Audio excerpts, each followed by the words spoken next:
राधा स्वामी दयाल की दया, राधा स्वामी सहाय, राधा स्वामी। गुरु प्यारी साध संगत जी, चलिए हम अपने महाग्रंथ को कंटिन्यू करते हैं। और आज का अपना शीर्षक है हुजूर साहब के चने की फसल। प्यारी साध संगत जी, सतगुरु की मेहर प्राप्त करना अत्यंत दुर्लभ है। सतगुरु जब किसी पर अपनी दया और आशीर्वाद बरसाते हैं तो वह व्यक्ति काल के प्रभाव से मुक्त हो जाता है।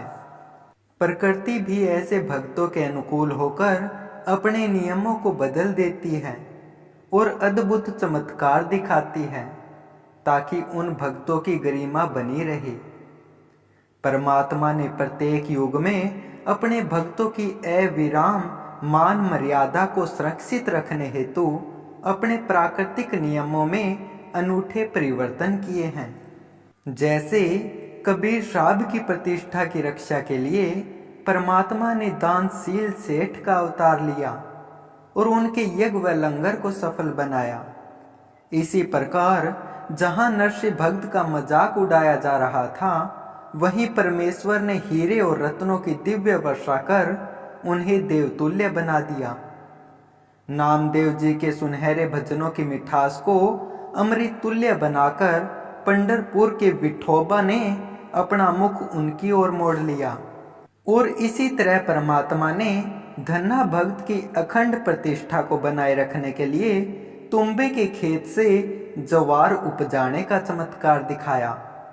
इसी अद्भुत और अनोखे करिश्मे का प्रदर्शन अपने प्रिय हुजूर महाराज जी के जीवन में भी देखने को मिला। हुजूर साहब का अधिकांश समय स्कूल और सत्संग के मध्य व्यतीत होता था। उनकी अथक परिश्रम को देखकर आश्रम के कुछ व्यक्ति, जिन्हें उनसे ईर्ष्या हो रही थी, स्पष्टता से समझ गए थे कि हुजूर महाराज जी अपने पेशेवर जीवन और सेवामयी उत्तराधिकार में उनसे कहीं आगे बढ़ चुके थे। उनकी अनवरत मेहनत और समर्पण भाव से हुजूर साहब न केवल बड़े महाराज जी के लिए बल्कि संगत के लिए भी मान्यता का केंद्रीय बिंदु बन गए थे।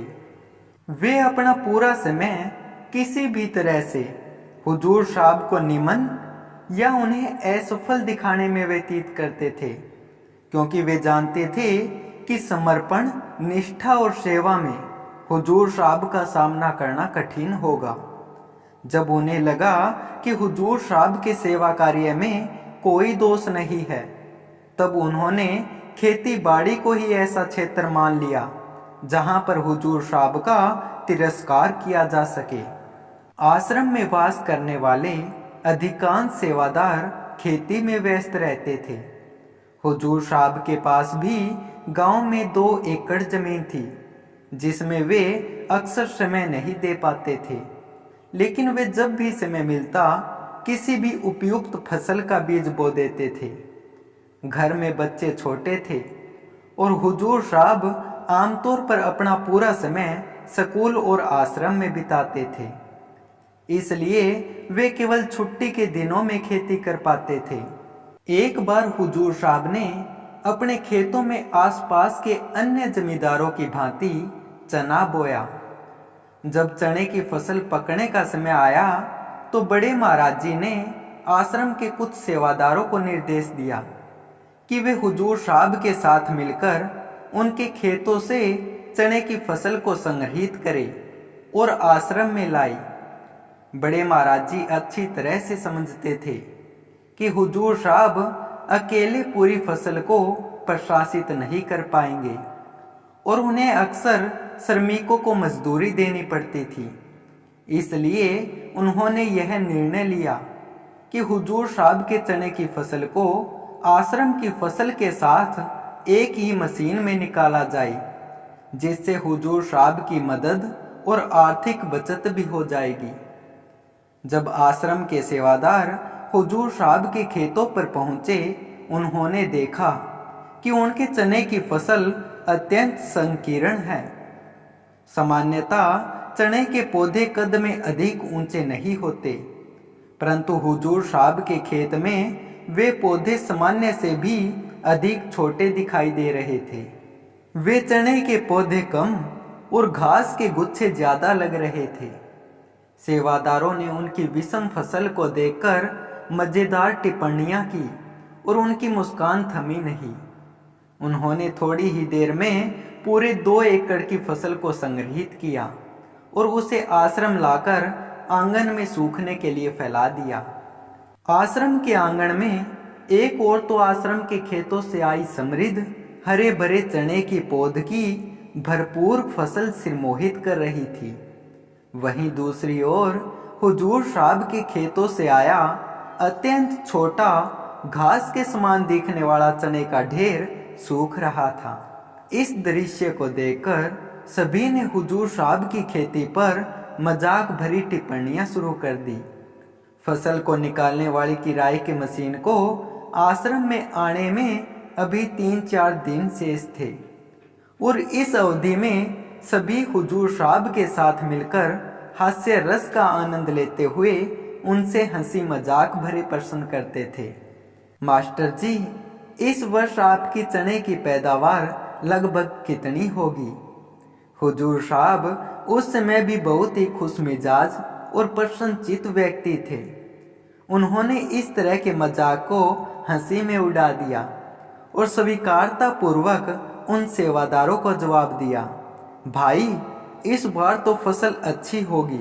मुझे लगता है कि आराम से 10-12 क्विंटल चने तो अवश्य ही निकल जाएंगे और यदि नहीं निकले तो बगल में स्थित आश्रम के चनों को ही मिला लूंगा। उस समय दिनोद गांव की रेतीली और अनउर्वरक भूमि में पानी की गंभीर कमी के कारण 10-12 क्विंटल की उपज को असाधारण और अकल्पनीय माना जाता था। कुछ दिनों बाद चने निकालने वाली मशीन आश्रम पहुंची। मशीन का आगमन देख आश्रम में निवास कर रहे कुछ सेवादार जो हुजूर साहब से ईर्ष्या महसूस करते थे, उन्होंने साझा निर्णय लिया कि वे सबसे पहले हुजूर साहब के चने की फसल को मशीन से प्रसंस्कृत करेंगे। उनकी इच्छा यह थी कि हुजूर साहब के स्कूल से आगमन से पहले वे उनकी सीमित पैदावार का प्रदर्शन करें और इस बात को सभी तक पहुंचाएं ताकि जब हुजूर साहब आश्रम में लौटें तो सबके पास उनकी हंसी उड़ाने का मौका हो। जब सेवादारों ने मशीन में हुजूर साहब के खेतों से प्राप्त नन्ही चने की पौध को डालना आरंभ किया तो उनका आकलन था कि इससे अधिकतम 5-6 बोरे ही निकलेंगे, परंतु मशीन के प्रारंभ होते ही चने की बरसात होने लगी। सेवादार एक के बाद एक बोरे भरते रहे।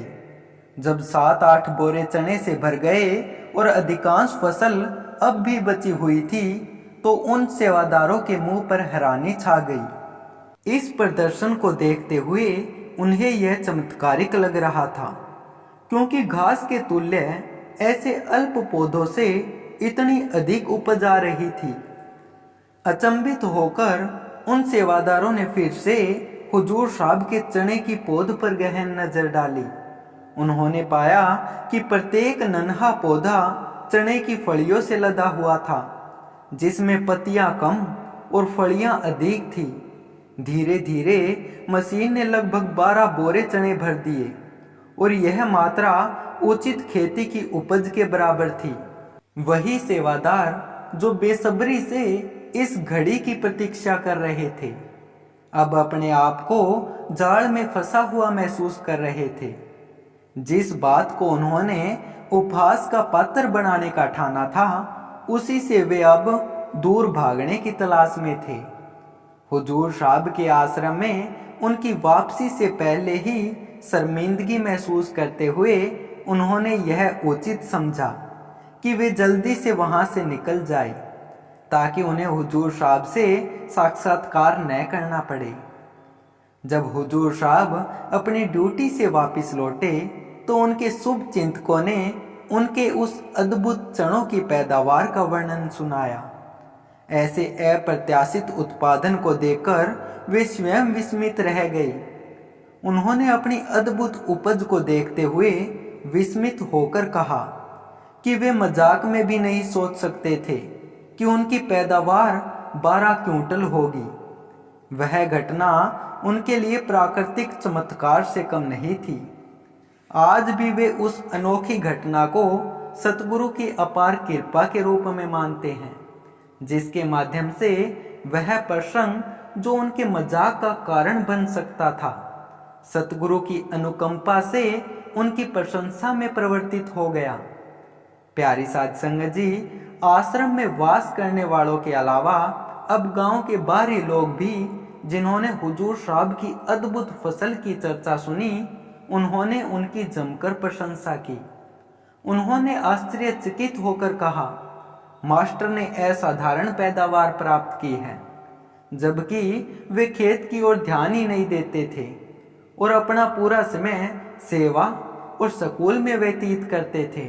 अगर वे बाकी जमींदारों की तरह खेत में पूरी तरह समर्पित होते तो उनकी उपज तो आसमान छू लेती।